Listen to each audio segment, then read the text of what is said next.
Transmitting to you from Old Heart Radio.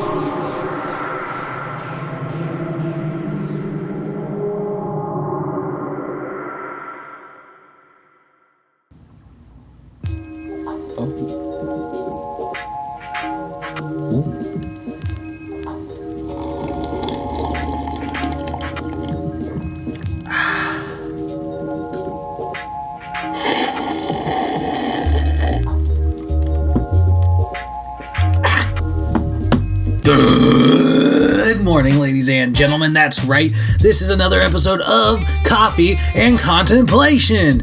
I know, I'm your host, Old Heart. Don't be afraid. It's okay. I know I'm a little scary, but that's only on the outside.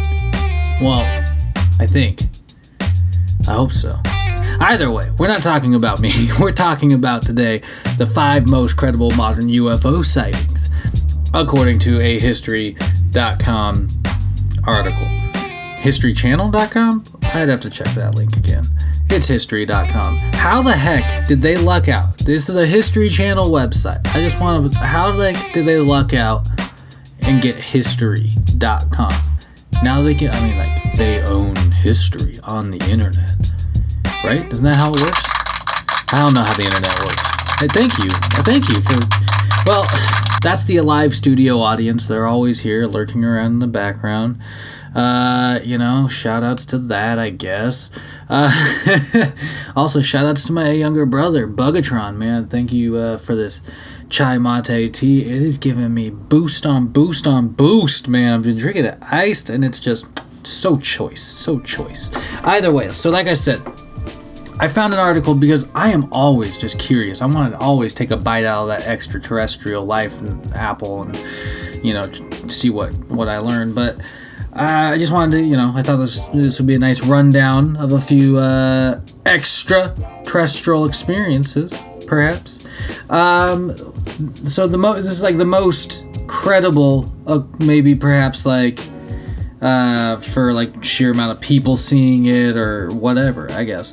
The first one on the list is the lights above the New Jersey Turnpike. This is from 2001.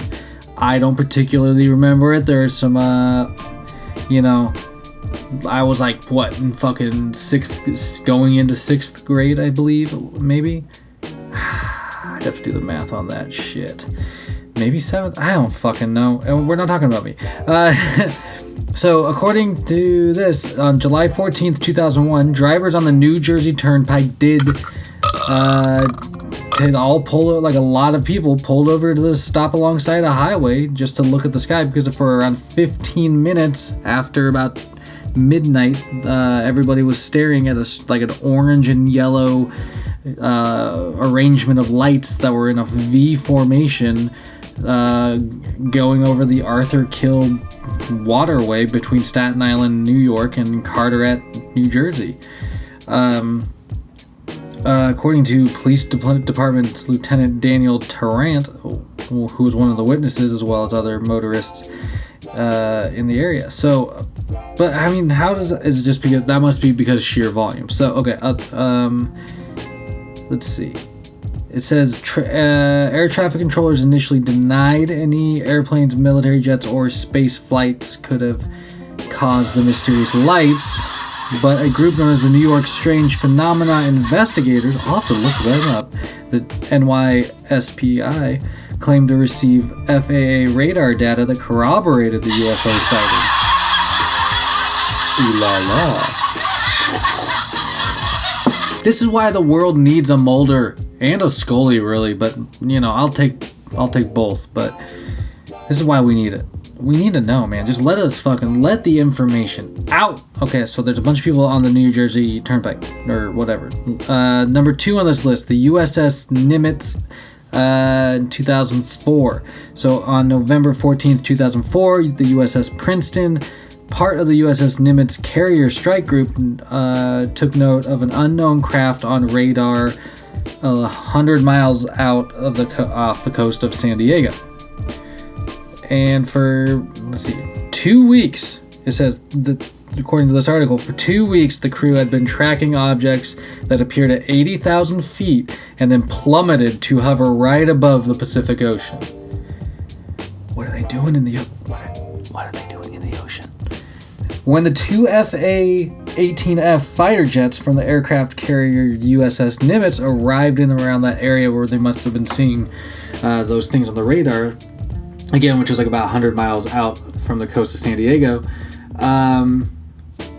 the fighter jets, the pilots, they first saw what appeared to be churning water.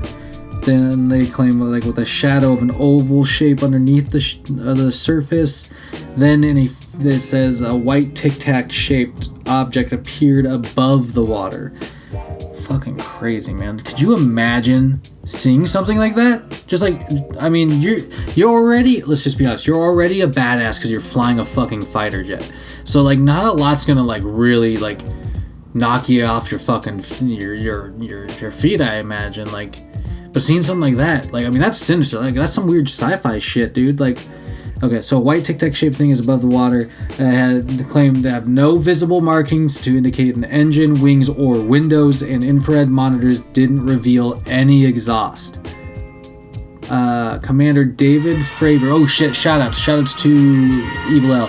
Shoutouts to Mooner 6. Shoutouts to Uncaged. Shoutouts to Castle Roll. Shoutouts to Harrison Hannon. Shoutouts to Monkflower Band. Shoutouts to Yellow Teeth.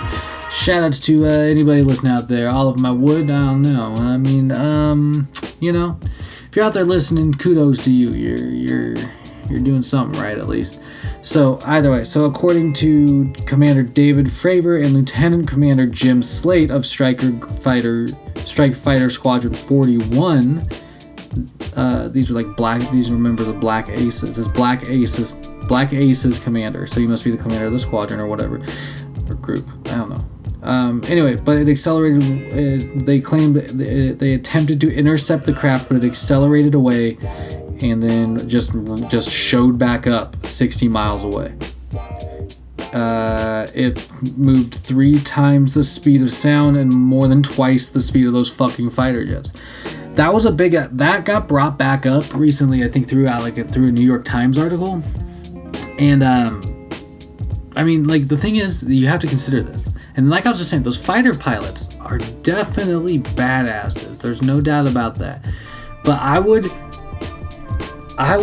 say that they are credible in a way. If we're like, and this is the argument I think people were trying to make. If we're like trusting people to operate these massive $1 million machines and like to, you know, not just about the money, but like, you know, also the whole like to operate these life and death machines, then like, shouldn't we just believe them when they say they saw some weird fucking shit flying around? I would.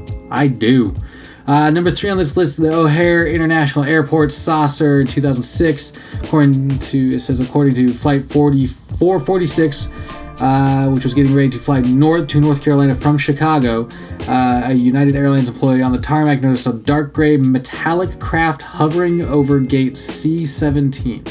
That day, which was November 7th, 2006, a total of 12 United employees and a few witnesses outside the airport spotted the saucer-shaped craft around 4:15 p.m. Interesting. See, it's like, it's always way more fascinating to me when you have... Shut up! When you have, like... multiple people corroborating these things. But then you always ask, like, who's just corroborating it just to fucking hop on and be like, yeah, dude, I totally fucking saw that. Like, yeah, some crazy shit. Oh, yeah, some crazy shit. The cameras are on? Yeah, hey, it's, you know, like, of course, some people are just hopping on fucking bandwagons. But, to be frank, I feel like not a lot of people want to throw themselves on the grenade that is a UFO sighting. It is such a stigma, and that's one of the fucking problems. That's why we don't take it so seriously, because it has been given such a stigma over the years that, like, it's so, you have to fight for people to fucking believe you when it comes to, like, I saw some weird shit flying around, like, which is so insane to me. Anyway, number 4 on this list is the Stephenville? I don't know. Stephenville? I want to say Stephenville. I'm going to say Stephenville because it seems weird not to. Stephenville sightings from 2008.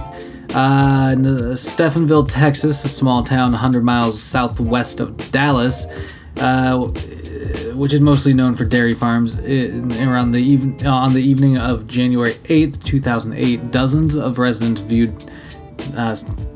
something up in the sky. Imagine that. Ooh la la.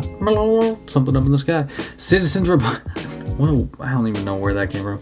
Citizens reported seeing white lights above. I don't even know why I did that. I apologize, folks. I'm keeping it in the why, because I'm human. Citizens reported seeing white lights above Highway 67, apparently first in a single horizontal arc, and then in vertical parallel lines.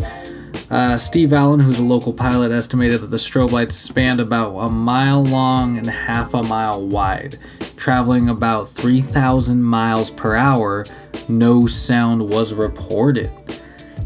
I will be honest. I've definitely seen things moving in the sky that I've questioned. For sure. And I've talked to people and looked them straight in the eyes as they've told me their stories about extraterrestrial encounters and UFO sightings. And I definitely believe there's something out there. We've had extraterrestrial life podcasts, which I'm probably going to get a couple more out because I'm feeling that bug again. But it's kind of you're a fool not to. You're a fool not to believe that something's out there, for one, but you're definitely a fool to not believe that, over the course of all of these people claiming to have seen things, not one of them is credible. That's just fucking insane. Come on, that's insane. Alright, number 5 on this list, just to wrap it up real quick, was the East Coast Go Fast video from 2015. I don't know what that fucking means. Apparently leaked in 2017, along with other news from the Advanced Aviation Threat Identification Program, a video that revealed an encounter between an FA-18 Super Hornet and an unidentified flying vehicle. I have to look this fucking up. Seen along the East Coast on Raytheon Advanced Targeting Forward-Looking Infrared Pod. That's a fucking bullshit thing to say. It was there. Oh my god, there's an image right there. Holy shit, that's the end of the podcast. Oh my goodness, I'm looking at a UFO potentially right in my fucking face. And I'm ending this podcast right at the same time. Why? Because I want to. Either way, this has been another episode of Coffee and Contemplation. Coffee and Contemplation.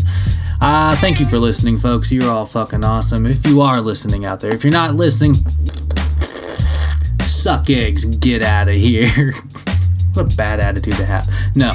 Tell all your people to listen, and then there'll be listeners too, so we don't have to tell them to suck eggs. Either way, go out there, use your brain for good. Every day is a good day to ripen up your motherfucking coconut. And you know what? Keep your stick on the ice.